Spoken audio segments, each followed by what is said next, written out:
Hi everyone, good morning. Is everyone can hear me?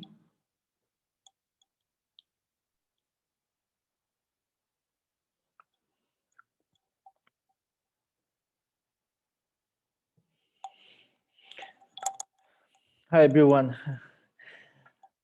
I hope everybody can hear me, right?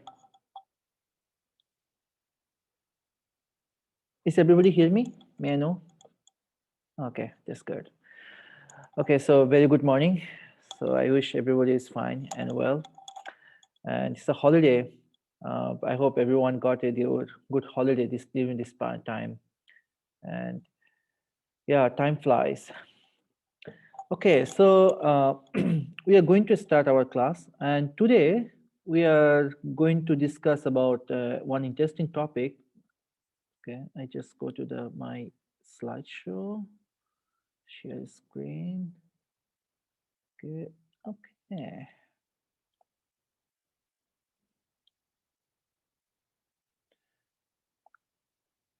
okay. Sorry.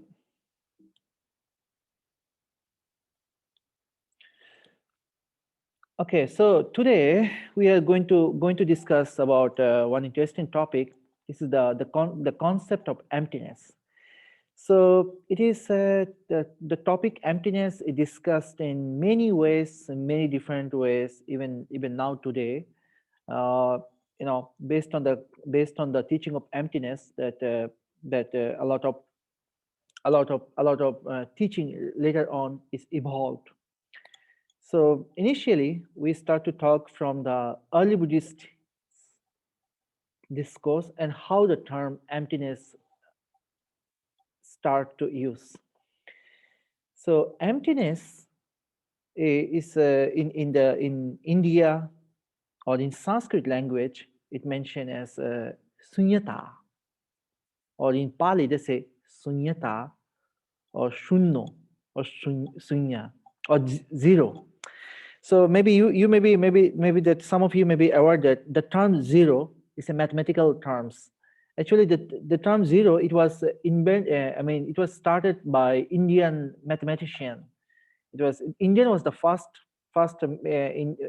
Indian mathematician was the first people who is actually started to use the term zero. But of course that but it has some relationship, even the mathematics into the philosophy, mathematics and philosophy as well. But anyway, we are discuss about the term emptiness, and how can we explain as it is an English term. It evolved from sunyata. So in Buddhist scripture, mostly we can find either sunyata in Pali language or in Sanskrit sunyata in Sanskrit. So both of the term almost sound the same, but here we remain that most widely use the term sunyata. So sunyata is came from the term adjective like sunya or shunno or sanya. Shunno means zero. Sometimes commonly we can use the in the Indian language. So I provide you some etymological term. The Sanskrit term sunya emerged from the root sui, that means to swell. So I just this definition I'm take from the Munir William Sanskrit to English dictionary. It says literally sunya means relating to swollen, while the root sui seems to have expressed the idea that something which looks swollen from the outside is hollow inside.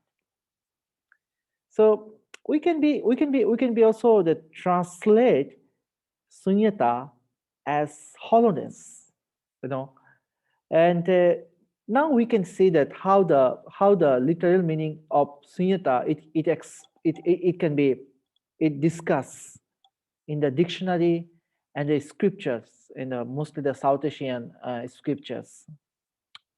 So in generally, sunyata also translate as loneliness. So in this part, like it is very common saying in Asian language, if somebody feel lonely, if somebody feel um, missing something, I feel that empty space. They say we feel shunno. Um, Shunno is very common language, but in the exactly the term loneliness in the Eastern language they don't have this term exactly, but that they speak in metaphoric way. They said I feel empty for something. So in this aspect, I mean even the dictionary also mentioned sunyata. It can be translated like loneliness. And another term is sunyata, like a desolateness, like such as like a someone who doesn't has aim. It's like a a rudderless boat. So a rudderless boat in the middle of the ocean, it doesn't know that where should how to arrive into the onto the seashore. So sometimes sunyata also explained as desolateness, or something like a aimless people or aimless personality. It is also another way Indian literature explained. And now the back to the another term in this, even the Buddhist scripture also take this term. Sunyata is like a absence of mind. Maybe we can also transcribe this. This is like a heatless, no mindfulness. That also can be explained like a sunyata, but it is in general. I'm just providing the general meaning of sunyata. And this is another one, like sunyata. It can be illusory nature, or such, or we also can say like illusion too. Maybe in this picture you can see like there are three or four. Maybe sometime from my right, you see that there are four rectangle cube. Maybe on your left, yeah, on my right, you see the three rectangle cube. On my left, this guy he can see four rectangle cube. So it's like illusion, but no one is wrong. So sometimes like a sunyata also explain like a illusory nature or illusionary thought. Maybe last class we also discussed about, maybe all of you remember that the term papancha and nippapancha. So papancha also we used to describe as illusionary nature or like a illusionary thought. So somehow sunyata also sometime, according to literature, translate as illusory nature. So now, and another terms of sunyata can say that it's like a meaningless, purposeless. There's no hope. Maybe it's mentioned in negative aspect. So sunyata, uh, you know, people in even Indian language, many people still now they commonly use the term. Sometimes life is empty. They say life is meaningless. So in this aspect, they are they translate like sunyata as meaningless or no purpose. And another way, sunyata also can translate as non-reality. So it is very metaphoric way. Uh, like in this picture, maybe it can make some sense. Like this is a small case, and the one is a bigger case. So this guy, he freed from a small case, and he's rejoicing that, oh, I'm free, but he's still inside another big case. So you know his reality, he just freed from the one case, and he feel that like yeah. So it is like something like a bubble of the samsara. So is mostly sunyata. On in another aspect, we can be translated as non-reality. So now we back to the our main topic. So in the Buddhist term, sunyata, always we explain as emptiness or voidness. These two terms we can see from the Pali script and Sanskrit scriptures. Even the Buddhist master, even modern teacher too, they explain the term only emptiness most of time, and either emptiness or voidness they use. So now you can ask the thing like emptiness. Emptiness, empty for what? It's empty for, I mean, it's nothing is empty, but empty for what? It's not a, it is a, of course, we can see the emptiness as a vacuum, but we also can think in very deeply, it's empty. It's empty for what? We can see in this picture, you can see the one cup. So maybe if I ask the three people, this cup is empty. And empty for what? Maybe first person said, it's empty of tea. Maybe another person said, it's empty of water. Maybe another one said, it's empty of uh, air. So no one is wrong.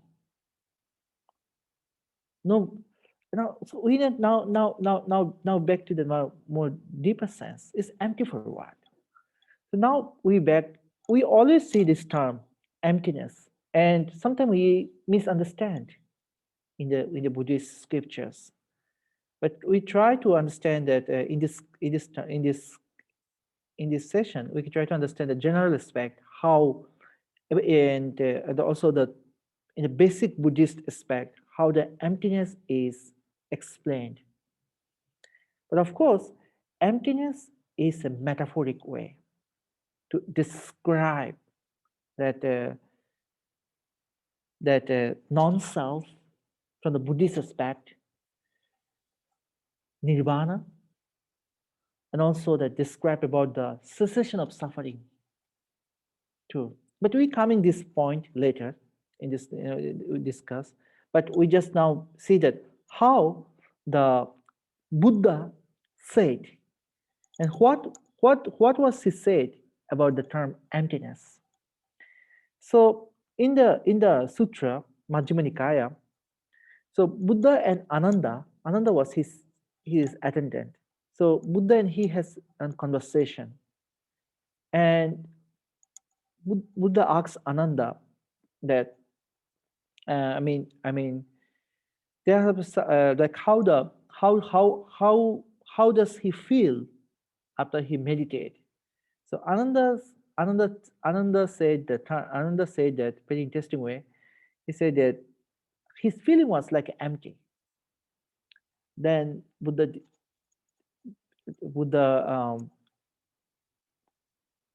replied him. He said that insofar as the world is empty of a self or of anything pertaining to a self, thus it is said, Ananda, that the world is empty. So here we can see this thesis statement, the world is empty. So maybe it doesn't make sense. How can say that the world is empty? So what does it mean, the world?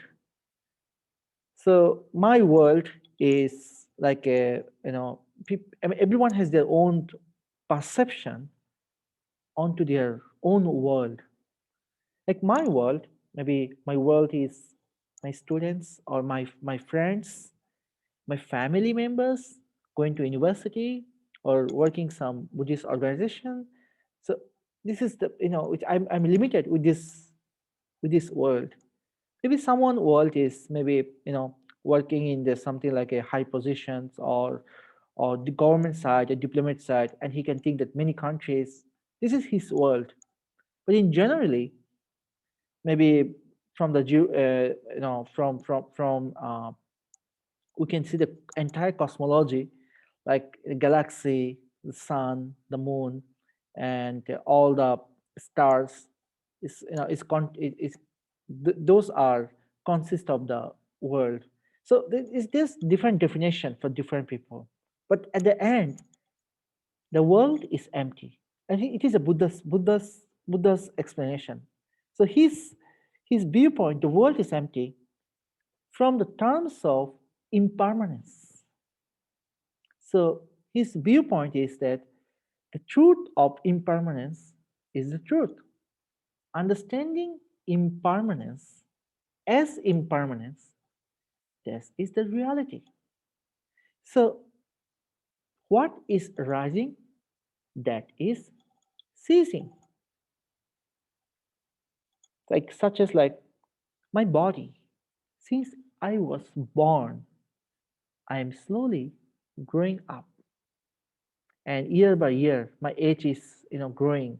And one day I need to commit that. So I'm not permanent. Its body is decaying, it's impermanence. And in the same way, everything, what is rises, that is ceases. So it's very short time we have. It's all our impermanence. So from that aspect, the Buddha he he said to Ananda that the world is empty. So this is the another one statement we can find from the early Buddhist scriptures. So yeah, so this another thing I uh, and also Buddha said in the same sutra, same discourses, empty of self or anything belonging to self. So self is a big concept. So we already discussed in a few classes before, in the earlier class, self is represent I, the existence of I, me, and mine. So I itself produce a lot of ego, something like I'm emphasizing this is I, this is my pen, this is my body, this is my friend, this is my property, is mine. So I have some attachment. So Buddhist path and the Buddhist concept was try to practice detachment. It's said that experience freedom, hold on to nothing. So Buddha, his his journey to experience, to liberate from the concept of I, or from the concept of self. So that's why he used the term is the empty of self or of anything belonging to self. So now we can see the more word from the Buddha. He is also that about the meditative space, from the meditation, from the good practice standpoint. The Buddha said, the wise one who contemplatives enters and remain in an emptiness that is undeniably pure and paramount. So, I mean, enter into the state of emptiness. That means he abides in a mental state of non-self, not attachment, not clinging, not craving, not animosity, no anger, and no fear. This is highly appreciated. So you can see that maybe emptiness as a upekha, or upekka is a Pali and Sanskrit term, use a term. In English, you can translate as equanimity. So maybe emptiness as equanimity, such as like a no bias, no judgment. But of course, we have no judgment. That doesn't mean that we don't use our wisdom. We have to say the right as a right, wrong as a wrong. But obedience should be like a middle way exposition.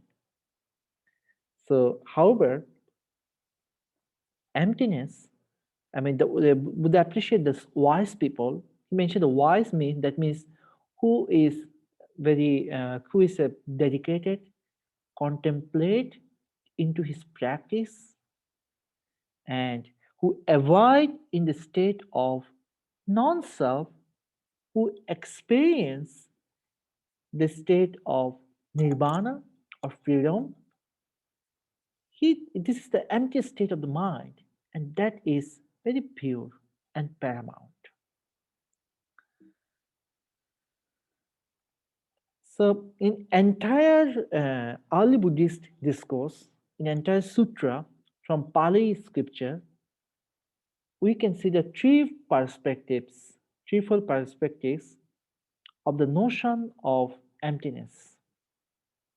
So, the whole discourses, but of course, based on the Buddha's primary teachings, later on, the concept of emptiness is evolved and expanded in many different ways.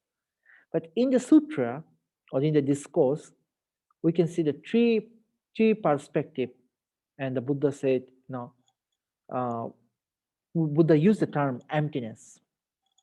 So, number one is treating it as a meditative dwelling. So we can see this how the Buddha said. It is from the Middle Land Discourse, Majjhima Nikaya. Let me read this discourse. According to the sermon, the lesser discourse of emptiness from Majjhima Nikaya, a clear statement could be found from the Buddha's word on emptiness.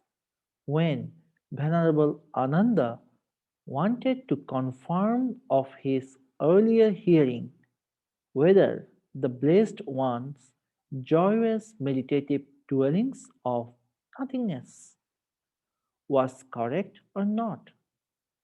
Having heard this question, the Buddha illustrated to Ananda that whatsoever he heard, it was totally correct, and he is remaining fully in a dwelling of emptiness as before. So that means Buddha has a with full heart of joyous mind, a joyful mental state. Buddha said he remained himself in a dwelling in the state of empty. So it is the empty state. He meditated and he was calmed down, he was peaceful, and he was the empty state. So we can be think about that. We can reflect. He empty. He remained himself in empty state. So as we know that in maybe last class, you remember the last one. We shared one verse. It says Nippapancha Tathagata. That means Tathagata means that the Buddha. The Buddha is dwelling with, not without proliferation. The Buddha dwell in non-proliferation. So here, the non-proliferation, the Buddha transcribed as emptiness. So as you know that mental proliferation, our mind is always wandering, always looking for some judgment. So it is the state of Buddha mind or or positive mind or enlightened mind is out of judgment. There are there is no proliferation or no fabrication.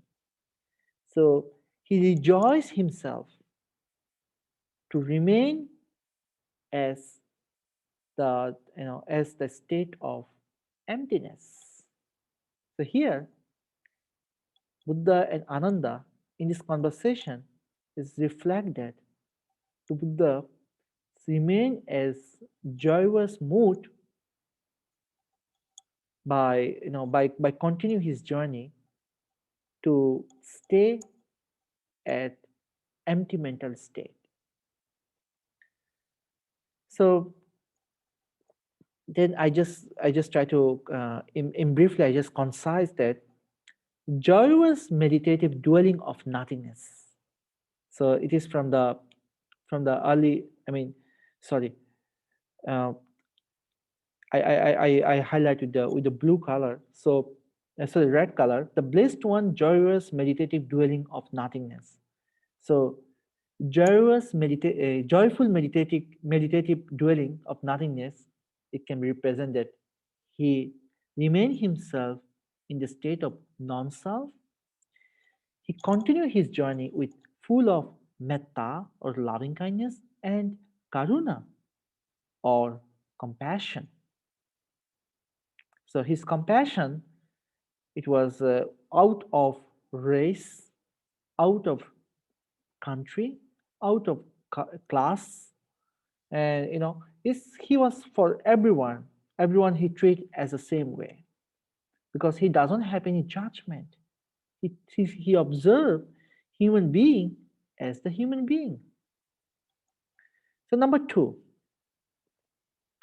so emptiness. So Buddha in the scripture we can see emptiness as an attribute of object. It is very interesting one actually. How emptiness it can be object. We can look at the main statement from the conducive of the imperturbable discourse. So Buddha said to the monks, for going to the forest, going to the root of a tree, and going to an empty place, sitting cross-legged, holding the body straight, setting mindfulness in front of him, and mindfully breathing out. So here we can see going to an empty place. Actually, in this discourse, it doesn't mean that you need to go to the forest or you need to go to the root of the tree. Actually, in this discourse, the context was different. In the context was Buddha was talking conversation between the forest monk and the master. So forest monk we still can see in Thailand, Laos, Cambodia, Myanmar, and also in some part in India, even in Bangladesh too. So forest monk, they doesn't have they don't live in the temple. They live into the deep forest and they practice meditation. They dedicate themselves with the deviant practice. So they like they take whatever food, whatever they can get from the forest, or whatever people offer to them. So for them, he advised that going to the root of the tree, because he needs some specific shelter under the big tree, it can be good shelter. Maybe he can get some shadow, even the rain. He protect his body from the sunlight too. So going to the root of the tree and going to an empty place. So going to an empty place, we can't see. The place is empty. It is just metaphorical term. Going to an empty place, it means that you have to keep your mind in the state of emptiness. That means the mind You elevate the mind like for no attachment. So as long as you don't have any attachment, you really can see your mind is remain as the state of emptiness. So as long as we have attachment, we have some judgment and we have a desire. Since we have a desire, we have some fear because we have fear that we can be lost, we can be lose the things. So emptiness is such a higher state, is a higher mental state. So setting mindfulness and going to an empty space, that means one need to remain himself in the state of non-attachment, non-clinging, no craving, no desire, no fear, no animosity, and of course that based on loving kindness and compassion. So that's why Buddha said that. That's why we can see that in the sutra, empty going to the another second one, the going to an empty space. That means non-clinging, non-craving. So here in this picture, actually, you can see that someone is try to touch the fire. So when you clinging and craving, most of time in this discourse, it simile with the fire. Like when you touch the fire, your body gets a sensation and get pain, and it have a potential to burn your body. And of course, you know the nature of the fire is burning, no matter small or big fireball. It's a nature to burn, and it has potential to destroy a lot of space. So as long as you touch the fire, you're burning. So fire, something like a clinging, attachment, and craving too. So when as long as somebody like to touch the fire, he see the pain. Our attachment and clinging is like a fire. So going to, I mean, return to the empty space where they have no opportunity to burn, because the mind is out, the mind avoid without clinging and craving. So that's why Buddha, in early Buddhist discourse, they use the term empty or emptiness as an object, as a meditative object. Number 3, this is another interesting, emptiness as a type of heedfulness release. So as I just going back to, let me read to the discourse what exactly the we can find. The discourse of the greater set of question and answer, Mahabedala Sutta from Majjhima Nikaya, delineates the term of emptiness as a type of heedfulness release. This sermon describes that when a meditative person has gone to the wilderness, to the root of the tree, or into an empty dwelling place, he should aware of the mind for considering this as thus. This is empty of self, of of anything pertaining to self. So Venerable Sariputta called this this statement as emptiness heedfulness, release. So as we talked in the earlier, it is the empty of self or of anything pertaining to self. So when you have an empty of self, like it is a kind of, it is a quality, So as we say that, what is a heedfulness or what is mindfulness? Mindfulness means awareness of awareness. So you are aware what need to do and what need not need to do. So from the Buddhist aspect, awareness means you are contemplating the body as the body, contemplating the mind as the mind. So the mind is wandering. The mind is always looking for something, some object. The mind can't stay without thinking. The mind has perception. The mind regularly proliferates, and it's like to travel moment to moment, moment to moment, moment to moment. Each of the moment is not same the previous moment. We have a lot of changing.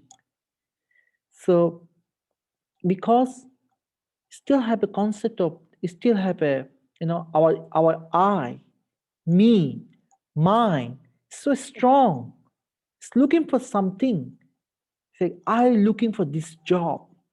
I looking for money. I am looking for some resources. So it's always wanting, always grasping, you know. So grasping is, more. Grasping always lead to the, more stronger the concept of I, me, mine. So always, pertaining to the self. So, but mindfulness, contemplation of the mind and observing the mental phenomena as in mindfully, that means that you are reflecting to practice of non-self, to accept the reality as it is, to avoid greed, hatred, delusion. And there is no judgment, there is no self, there is no ego, there is not burden. I'm not burdening of for anything. You can feel you are the state of the empty. So that means, so to partaning, this is the empty of self. There's no self. This is anatta. So like a, so it's a higher level of practice. The practice of anatta. Atta is a self. Anatta is non-self. So as we say that atta or self is, from the early Buddhist discourse, we know the idea of self is an imagination, false belief, which has no corresponding reality, and it produces harmful thought of me and mine, selfish desire, craving, attachment, and hatred, ill will, conceit, pride, egoism, and other defilements, impurities, and problems. So the self represent, of course, like the concept, the notion of me and mine is bigger. Then you have a selfish desire, always looking for some grasping, always looking. It's selfish, like by means of any way, one like to take advantage from others. Selfish desire. Some people, they like to, they they're very easygoing people. They don't know how to say no. But some superior people, they like to take advantage. because they have a grasping. The desire is so strong. So, this selfish desire, that's a self. And craving, attachment. So, attachment is a self attachment. Like, for example, wherever I go, I always carry my pen. It's my pen. I say that it's my pen. Of course, this is a small thing, but I always keep this pen, only this one. So it's a very strong attachment.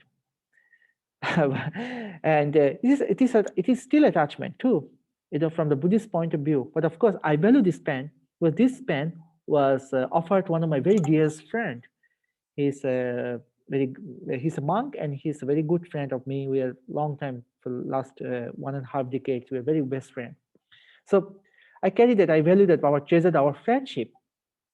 But yes, that's why this gift I always carry with myself. So this is my attachment to my friend. Of course, it's the attachment is a different stuff, but of course, the respectness is quite very important.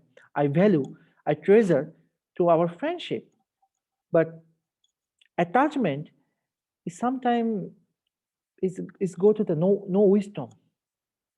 So if if I value my friend, if I say anything wrong to my friend, I always tell him, yes, my friend, this is the wrong. This is the wrong thing you said. And I appreciate him. Yes, you have done such a good things. And I appreciate your good job, your generosity, your uh, taking care of your parents. I'm appreciating that. But attachment is sometimes bring the mind to, it's without wisdom. Some people, they flatter. They say that even they do the wrong, they never say that maybe it is that he's doing wrong, he's doing, he has a mistake, because he fear he maybe lose the relationship, lose the friendship between him and his friend. So attachment, it's something, it's most of the attachment, based on attachment, one can have a, fear, and jealousy, or judgment. Something is very very stronger, because of the grasping, because of the clinging. So this self, pride itself, someone is very pride, someone have a strong ego, the fear to ask something, to share willingly, because he feel like it is ego, he feel that he knows everything. This is still egoness. This is self. So in early Buddhist discourse, the discourses of connecting connectiveness from Samyutta Nikaya, so it clear this statement, the idea of self, which is false belief or wrong view, or which is imagination or illusionary thought, and which is harmful thought of me and mine, craving, clinging, selfish desire. And of course, all these things are not pure, impurity. And what is non-self? So this is a very, I love this analysis by Walter Rahula. He said in his book, What the Buddha Taught, written in the 60s, last century, the term anatta or anatman refers to the doctrine of non-self. There is no unchanging, permanent self, soul, or the essence in phenomena. The doctrine of non-self is natural result of, or corollary to, the analysis of 5 aggregates and the teachings of conditioned Genesis. So it is as we maybe some of you maybe remember, we discussed before in the past a few classes again, we talk about the 5 aggregates. So our atta, the self, is based on our 5 aggregates. Like 5 aggregates are form, feeling, perception, mental formation, and consciousness. Again, I'm sorry.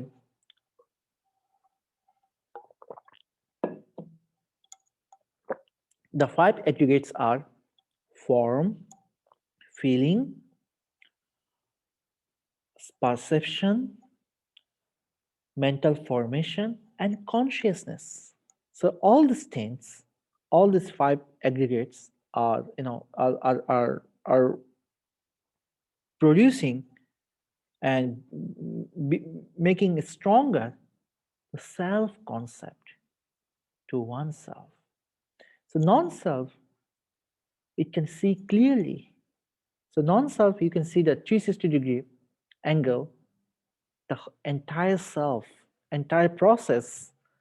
So you can see how our mind is proliferating, how the mind is attaching, how the mind is going to the, you know, uh, how mind clings to something, how because of clinging, how mind enduring with some pain, suffering, lamentations, grief, we can say. So non-self is sorry, non-self, it's in a sense of self-concept. So now, uh, emptiness is the empty of self.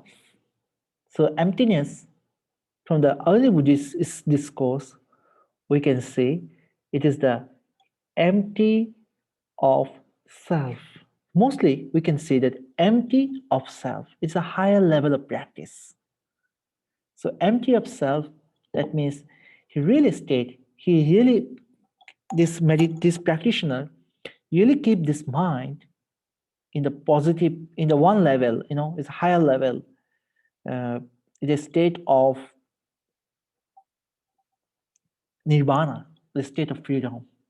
We can say empty state is a state of liberation, of freedom. There is no attachment, there is no grasping, there is no clinging. So it is the thing, like early Buddhist discourse, we can found this notion of emptiness. But later on, after as you know, the Buddha was lived 2,600 years ago in ancient India. But a few hundred years later, one very brilliant scholar, his name Nagarjuna, he lived in the 1st century to the 2nd century in the South India. So he took the term emptiness.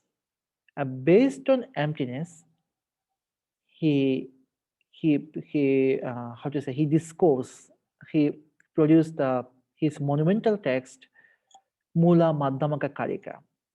So that means like at the text of middle way. And later on, based on Nagarjuna's teaching, Madhyamaka philosophy was very popular in India, which was from the 2nd century to until 11th century. It was very popular, and there's so many debates. But anyway, that is a different topic. So based on the emptiness, or based on Nagarjuna's concept, in Mahayana philosophy or Mahayana tradition evolved. So anyway, now we see how Nagarjuna, he explained and he took this term emptiness. But of course, his analysis of emptiness based on early Buddhist teaching. So he said that Nagarjuna, he said it's a very common term.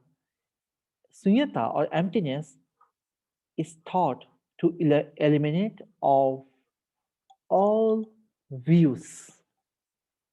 So if you see that in the entire Buddhist text, only the view that represents to the wrong views, that is a miccha ditti. But if you see the right view, is right view. So view or wrong view, both are the same, like a wrong view. So in the Buddhist scripture, view represent as a wrong view. So he said that emptiness is thought to representing of wrong view. So as like a, as you know that self, the concept of self, is self a wrong view. So it's empty of self. That means non-self. Non-self is considered like as a right view. I mean, the practice of non-self is considered as the right view. So Nagarjuna, he was a very brilliant scholar and Buddhist monk too. He used the term emptiness as upay koshala, or skillful method or skillful means. So, and his entire teaching, he had a lot of debates among the, between the Brahmin scholars and also the some other tradition of, Abhidharmic tradition. But he uh, almost his every single thought, he used the metaphoric term emptiness. And he used the term emptiness as skillful method, as skillful means. So from his point of view, emptiness is thought to relinquish all views. So that is another one. This very, very popular terms, and this is a very big topic actually, to be honest. So as we discussed in our past few classes, we discussed about what is the middle way and what is dependent origination. We talked the theoretical and practical aspect of dependent origination as well. So Nagarjuna, he was he was the one who said that whatever is dependent arising or dependent origination, that is emptiness. That is dependent upon convention, and that itself is the middle way. So emptiness is considered as the middle way, or also considered as the, the teaching of dependent origination. So the teaching of dependent origination, you remember that we have a forwarding and reversing order. So forwarding order help us to understand the origin of suffering, and reversing order to show our mistake, our problem. It analyzed, and it shows that the cessation of suffering. So the teaching of dependent origination, it helps us to understand how to go beyond samsara, or how to eradicate the suffering. And of course that we remember that the 12-fold dependent origination start from avidya or ignorance. Avidya pachaya sankhara, that means with the origination of ignorance, mental formation arises. With the origination of mental formation, consciousness arises. With the origination of consciousness, mentality and materiality arise, that nama, rupa. Then with the origination of mentality and materiality, six sense doors rises. And from six sense doors, we can see contact. From contact to feeling, feeling to craving, craving to clinging, clinging to becoming, becoming to old age and birth and death. So this cycle you can see, and this is the forwarding order. The forwarding order of dependent origination, it shows that origin of suffering. And the opposite in the cessation, the reversing order, you can see with the cessation of ignorance, mental formation cease. With the cessation of mental formation, consciousness cease. With the cessation of consciousness, mentality or materiality, nama rupa, cease. So we can see the the how to break the chains. So one order, the for clockwise, we can see that origin of suffering, and anti-clockwise, when you look at this, all the 12 links, we can see the how the elimination of suffering. So Nagarjuna is very brilliant. He said, emptiness is understand. One, if someone can understand, if somebody can realize the essence of dependent origination, he really can abide in the state of emptiness. And when someone, a practitioner, can be abide, can realize the middle way, he really can understand this is the state of emptiness. The middle way, we have the is neither existence nor non-existence. It's neither materialism or nor nihilism. Middle way, we always is based on the wisdom, and it's also based on the based on the higher level of practice. So dependent origination itself, it see the it see the 360-degree angle, the entire process of the samsara. How can we how can beings coming into the existence, and how a being eliminate from the samsara. So the last part is that I like to say that I like to share one very nice verse. It is the dedicated verse of the Nagarjuna. It's very popular verse, and it discuss a lot of ways and a lot of terms in Mahayana Buddhism or Madhyamaka philosophy as well. So in his introductory verse of the text Mula Madhyamaka Karika, this is very the fundamental teachings of the middle way in this text. Nagarjuna said, there is no extinction, aniruddham, no origination, non-destruction, non-permanence, non-identity, non-differentiation, non-coming into being, non-going out of being. Withdrawal all the mental fabrication of dependent origination, I, or that means Nagarjuna, offer my humble obeisance to the Buddha as the teacher of dependent origination. So the first, you can see that non-extinction, non-origination, non-destruction, non-permanence, non-identity, non-differentiation, non-coming into being, non-going out of being. These are called as 8 negations. So in these 8 negations, somehow it can be described the mental, the state of nirvana. So as you know, nirvana as liberation, as freedom, is a final extinction. There is no birth and no death. So nirvana is beyond birth and death. There's no destruction, since there is no origination. Of course, there is no extinction and no destruction too. There's no fear to be to lose. No permanence. Of course, this is impermanence. Then non-identity. This is not the realm. It is the state of realization. It's a state of the a state of the state of realization. That's a better word. Not differentiation. Since there is no realm, so we cannot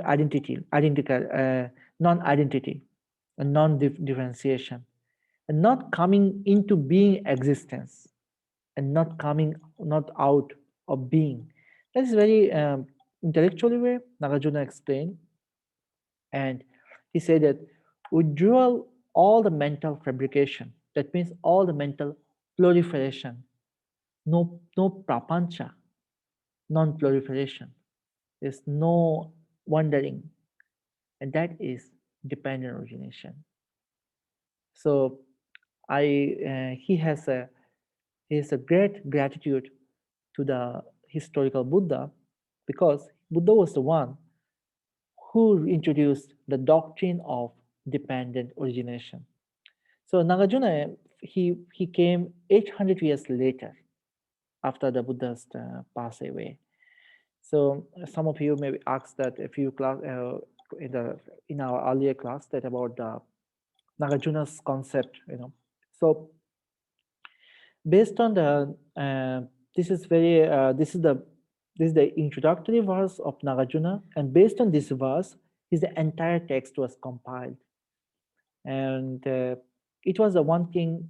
Some of the Chinese scripture they mentioned that based on Nagarjuna's philosophy, Mahayana teachings start. And maybe Mahayana came from the Madhyamaka concept. But that is the different topic. But what we are talking that Nagarjuna, he make the term emptiness very popular. And using this metaphoric term of emptiness, he explained every single concept, every single key concept of Buddhism, like such as non-self, dependent origination, middle way discourse.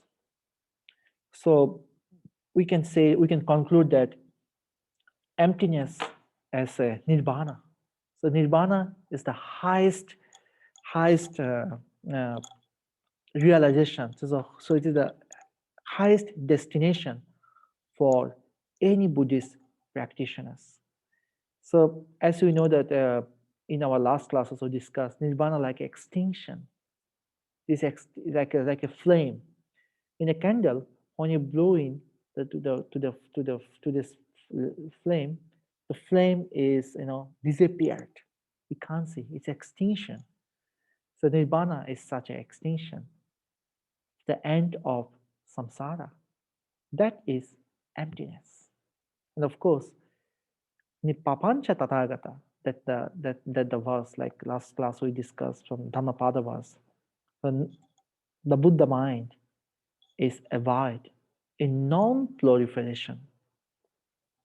So there is no wandering, there is no shaking, there is no judgment, there is no fear, there is no desire, there is no clinging, there is no craving. So it's empty state of the mind, and empty of self, and empty of ego, and empty of judgment, empty of all the fermentations or asava or cankers. So these are nirvana. So emptiness, we can empty state of the mind. It also can be described as the state of nirvana. So I hope that please I now open up some question.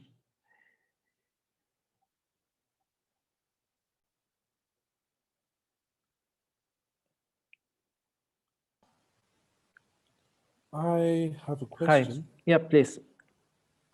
Hi. Okay, thank you for taking us through the discussion on the evolution of Buddhist thought. The one question that I have it concerns the usage of the term egoism and the notion of ego. From what I understand, this is a psychoanalytic term and relatively modern compared to Buddhism. And I've heard it in a lot of Buddhist circles and meditation circles. But in the context of early Buddhist thought, I'm always curious what was being referred to. Was it simply self-centeredness, or there was a concept that's similar to the psychoanalytic model of the ego? Well, I think that it compares. I mean, it describes in the both ways. I mean, even psychoanalytical concept of ego too. I mean, as you say that, I mean, of course, the psychoanalytical is the modern term, but um, yeah. So I think you discuss in the both ways. So you can see that when you go to the the theory, the doctrine of dependent origination, it discuss about how the ego is conceit. The actually ego did not mention the very directly way in them in about in Pali and Sanskrit term we have a conceit. This is the term. So in so conceit is called in a mana. So yeah, it's empty of self. So when you discuss about the term self in a lot of ways, sometimes I mean many times it mentioned that self as conceit. So conceit in a modern language, we can say about ego, ego too. But I think if I'm not wrong, that both ways. I mean, every term it touch. So in those early Buddhist scriptures, um, it is not like a. I mean, I should say that like in that way, a very huge text, the tree basket of Tripitaka. So it's not come in the systematic way. I mean, the discourse, some of the discourse are here, some of the discourse are there. But when you can analyze it, we can see that a lot of ways the self and non-self is discussed. So I think you were right that this both way. This is even it terms is a metaphoric way, this empty. But when you go to the very in brief, details discussion about our self, we can see it is ego, and you can see it is conceit. Um, Buddha said in very common way, like Anattalakkana Sutta, there is no I, there is no mine, or there is no me. So I, me, mine.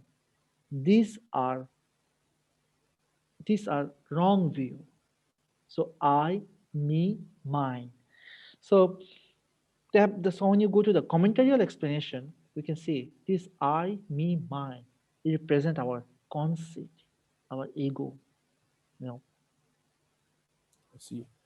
And and my follow-up question would be, Yeah. um, I've noticed that there's a lot of emphasis on non-self and Um, self, anatta, anatman, and so forth, and how it relates to the overturn from the Hindu order. Then the question that I have is yeah. concerns this notion of self. Does it relate to self in the sense of in the personal scope of self, or it extends to self in the sense of forms and the recognition of forms in general? And does it, this im- does this end up implying, if you keep on going, to the idea that the Buddha mind is, in a sense, a non-dual state of mind? Yeah, well, as you said it, okay, Hinduism was something like the concept of self is not a new concept. It was not a, it was Buddha was not the one that who talked about the self or non-self. So in the Hinduism or in the early Buddhist Upanishad period, early Buddhist term, it was there, self and non-self. And they explain, we have to understand that the evolution of self idea, they said self like a permanent state. So it is a kind of materialism.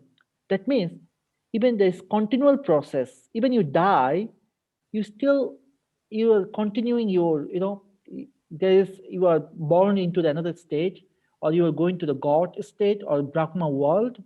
So the self is continuing process. It means it's talk about the permanent or materialistic point of view. But another group, they say, no, after you die, there is no karma. There is no karmic consequences. So it is a nihilism or annihilism viewpoint. So both of the viewpoint was strongly exist in the Upanishad period. I mean, it says that according to the scripture, you can find that the six philosophical viewpoint, nihilism, annihilism, materialism, agnosticism. There's six. So all the six we can divide it into two parts. One is the materialism and eternalism. So it eternalism, and another is the nihilism. So they're looking for self. Self is like the soul, like a spirit. It is the Upanishad period. But Buddha did not. Buddha skillfully he came in the there's a very nice story we can find from the Samayapala Sutra of Dirgha Nikaya, Sutra number 2. So in this discourse, we can see the king Ajatashatru, he is the one of the contemporary king during the time of the Buddha. He went to the six teachers. Those six teachers, the philosopher, the very famous teacher, they talk about, one guy talk about the materialistic standpoint, another guy talk about nihilism, another guy talk about annihilism. The Buddha, when he came out, he did not say skillfully. He told that his discourse is neither materialism nor nihilism. He talked about middle way, but the self, the concept of self, the Upanishad period they explain is like a soul. It's a permanent soul.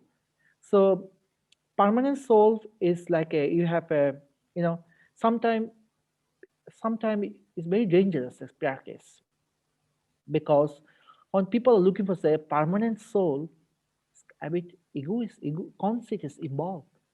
Like some people, for example, some people like to make their own statue during their lifetime, and they keep put onto the in front of their in the city, something like you want people need to be worshipped.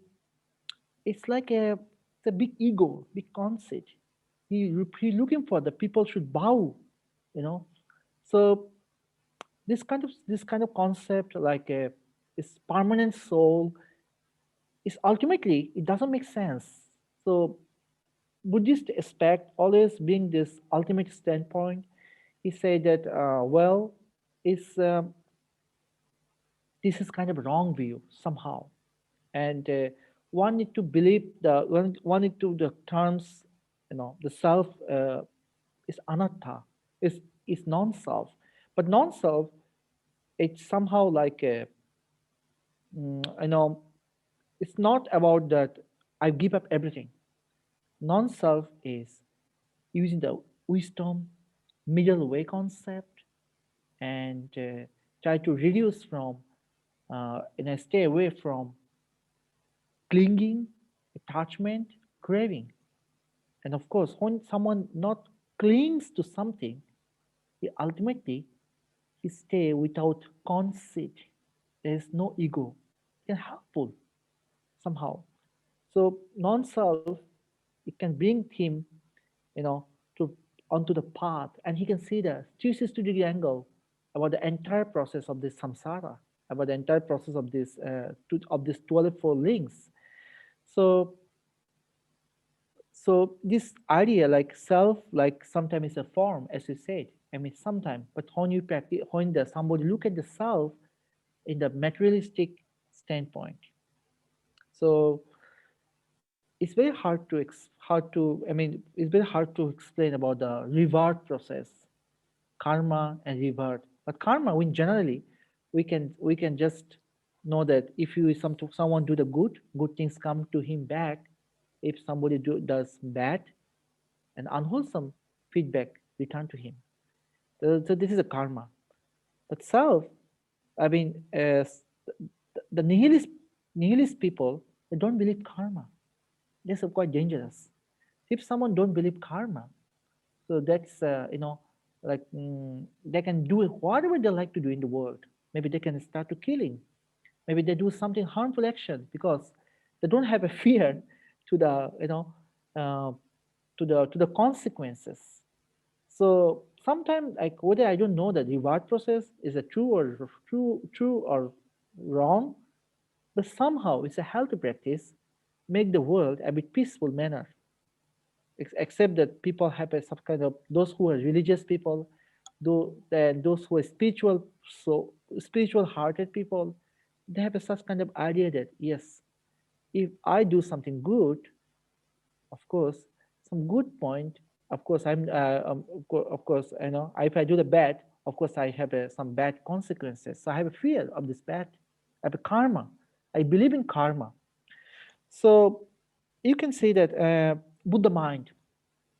Buddha mind is it came from Tathagata Garbha. It came from later actually. It is this concept Tathagata Garbha or Buddha matrix. It came about, if I'm not wrong, 3rd century, 4th century, something like this. Nearly 4th century. Sorry, 2nd century, after the 4th Buddhist Council. So 2nd century, that means 800 to 900 years later after the Buddha's passing. So Buddha mind is talk about like generally we say that he has a Buddha nature, but he being the Buddha nature, the enlightenment, the mind of enlightenment into the into the real practice. So Buddha mind is awakening. You can say awakening, self-awareness, and his mindfulness.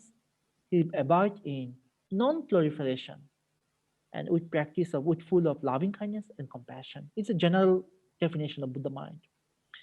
So of course, the Buddha mind is is about non-self, non-proliferation, non-abiding, and of it's very beyond clinging and craving.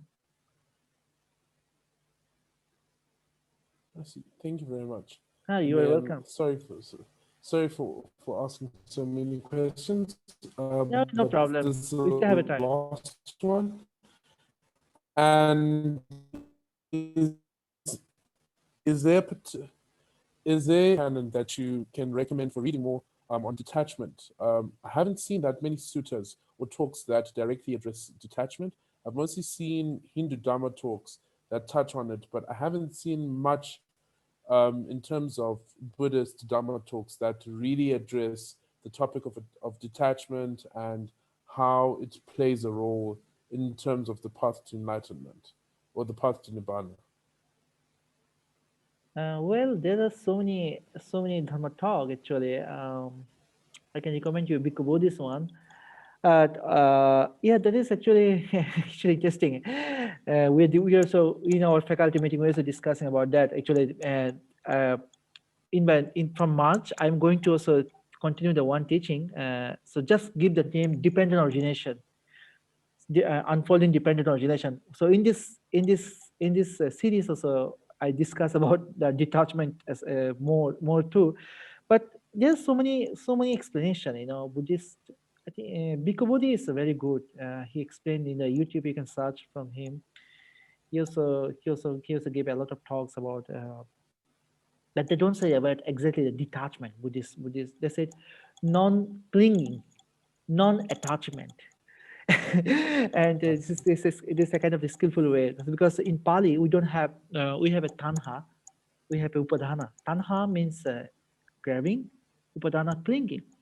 So they say that in term that with the cessation of craving, clinging cease. So, but in modern language, we bring it our terms, directly said, oh, this is the detachment. This is not abiding this to this technical term in this way. But in the sutra, it's very wonderful actually. The sutras, but of course, it have a lot of brain energy you need to be reflect because each of the sutra just may give some brief ideas. Small some sutra just it makes a lot of explanation. That's why people need commentary, commentary literature. Yeah, yeah. You are Oh, welcome. Yeah, thank you very much. you're welcome. So is there any more question? Yeah, please, Alex. Yeah. Hi, Sanjoy. Hi. Thank you for teaching this course. I enjoyed it very much. I learned a lot, and I was just very surprised. What a wonderful course you have taught. I did have one basic question. I think I'm more familiar with Mahayana perspective or presentation, and one teaching that I think it's very often mentioned is the topic of the three turnings of the wheel that the Buddha taught. First, about the Four Noble Truths, and then the second turning of the wheel, he taught the emptiness from the point of view of the Prajnaparamita. Mhm. And the third turning of the wheel, more subtle points regarding emptiness and the Buddha nature and so forth. And I think these topics are presented as in the context of sort of explaining the origins of some of the Mahayana philosophical schools, but I don't remember hearing about this teaching mentioned in the context of early Buddhism. I wonder if you might have any comment about that, because Yeah, okay, thanks, Alex, for your insightful question. Actually, in the early Buddhist term, as I said, that according to my research, I found that emptiness is explained in three ways. This is I discuss in this class today. So, emptiness is this concept is here, but we cannot see the Buddha nature.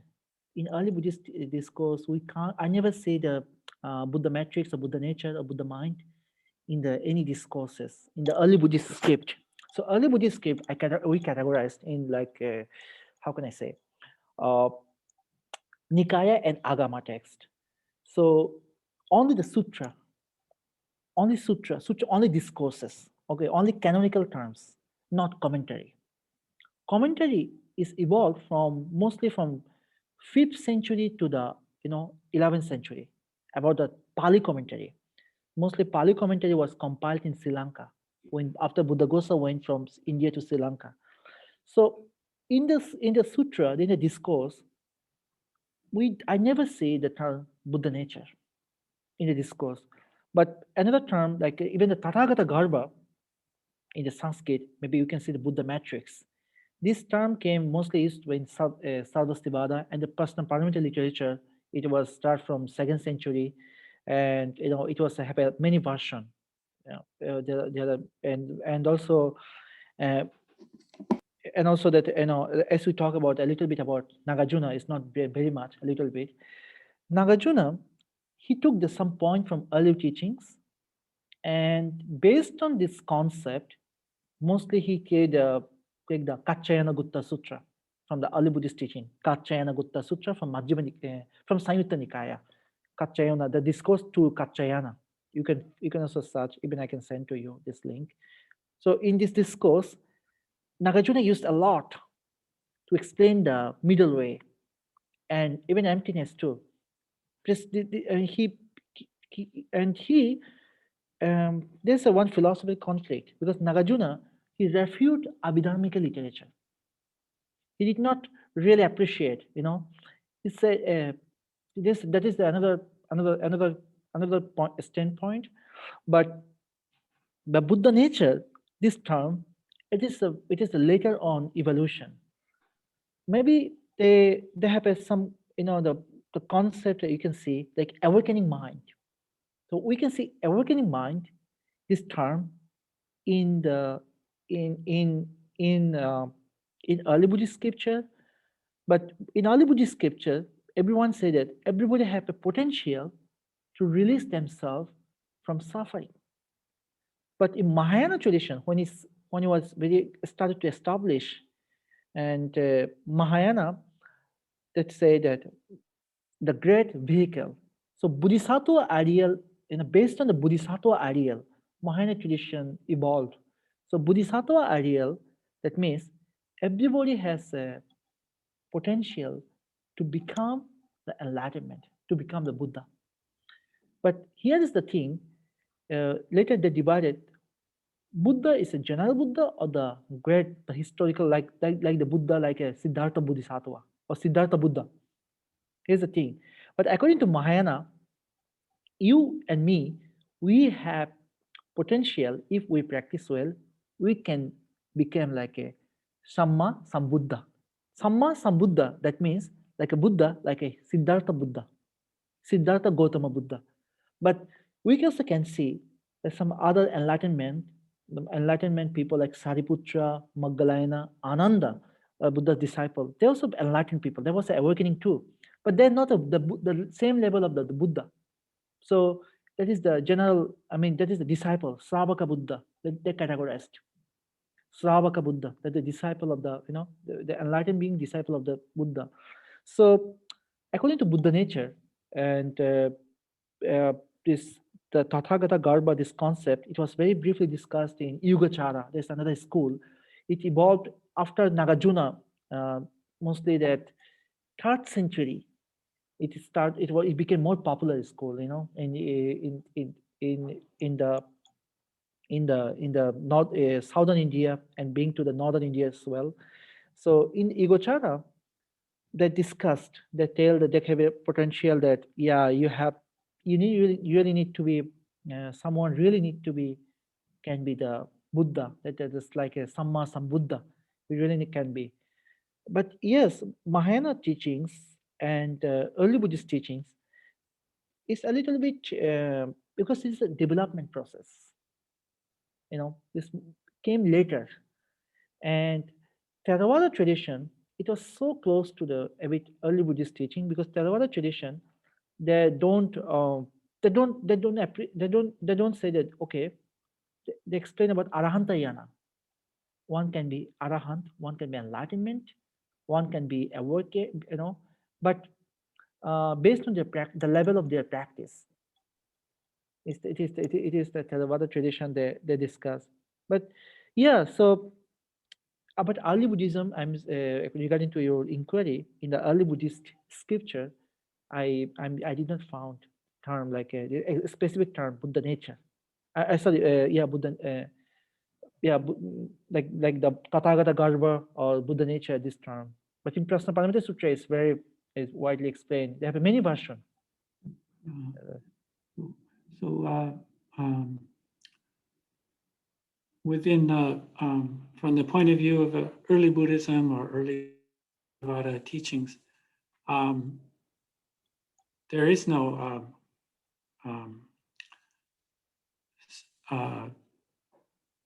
the teaching of presentation of the 3 turnings of the wheel. There's no. It's not based in a historical reality. It's Yeah, a kind of, yeah. Actually, you have to see that the teaching is always changing. This evolution is, it's 2,600 years ago, and each of the centuries have a lot of changing. And it's interesting. Like in the very first courses a few months ago, Clara was attended that class. I talk about the school, philosophical school, and the conflict when it was evolved. So it's very interesting. Like after the Buddhas passed away, just 3 months later, disciples need to arrange one council because because some have agreement, some have disagreement.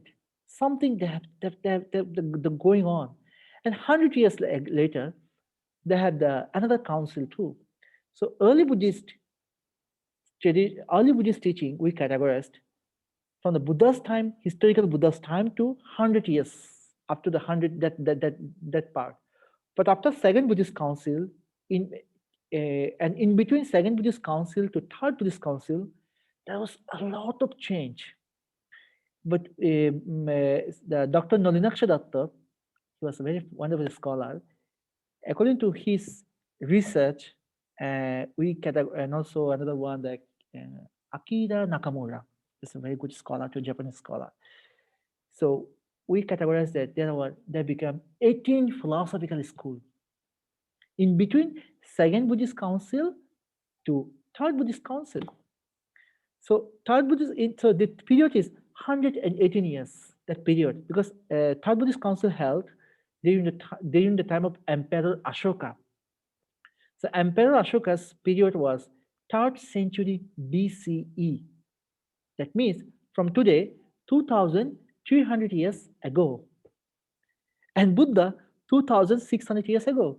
So you see, that period, Buddha's time to Ashoka's time, nearly 300, is 250 years actually, exactly, approximately. That time a lot of change. So 18 school. Then After Third Buddhist Council, we can't see Vibhajyavada tradition in India.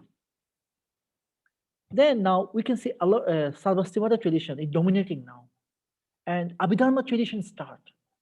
So when the Abhidharma tradition, you can see for information is analysis of the mind, a lot of analyzation. There's so many texts. But Theravada tradition and Sarvastivada tradition, both Abhidharma, they take a 7 basic Abhidharma texts.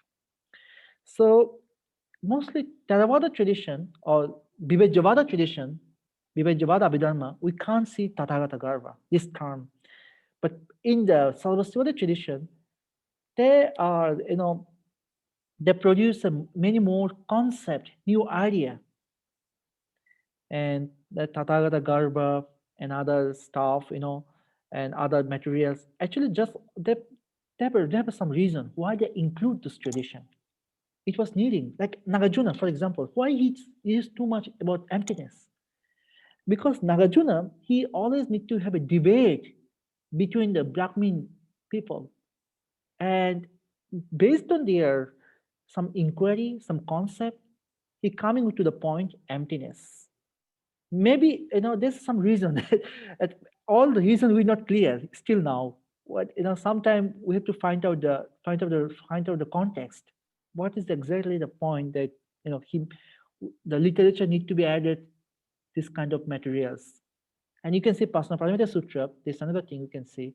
Form is emptiness and emptiness is form. But Nagarjuna never used this term. But later on it came out. But we can't see this term in the Buddha's teaching, even Heart Sutra, this early Buddhist teaching. But it's all later on addition. North India, and when the Nalanda University was evaluated and it was flourished from 2nd century to the until 11th century. So many scholars, so many theses, they produce a lot of new materials, new insight, and demanding their culture, demanding the people's interest. Even those kind of talk, if you present right now, maybe no one accept it. Stuff, but that time we accept. But now we accept science, we accept more visual stuff. We like to experience. We like to prove. So yeah. Yeah, there's so much to learn and so much. I'm very impressed with your knowledge of the many different topics, and very helpful. Thank you. Thank you very much. I'm so glad that to having this this group and small and I hope that we continue our path. And yes, and next semester we start from March 15. I continue another term with my college. So yeah, all of you are welcome to join. I will send you that link, and you can be registered. So I hope that please feel free to write and to give the feedback and to ask any questions. It's my pleasure. Thank you. Thank you. So thank you all. Thank you everyone for joining this class, and I hope everyone will be happy.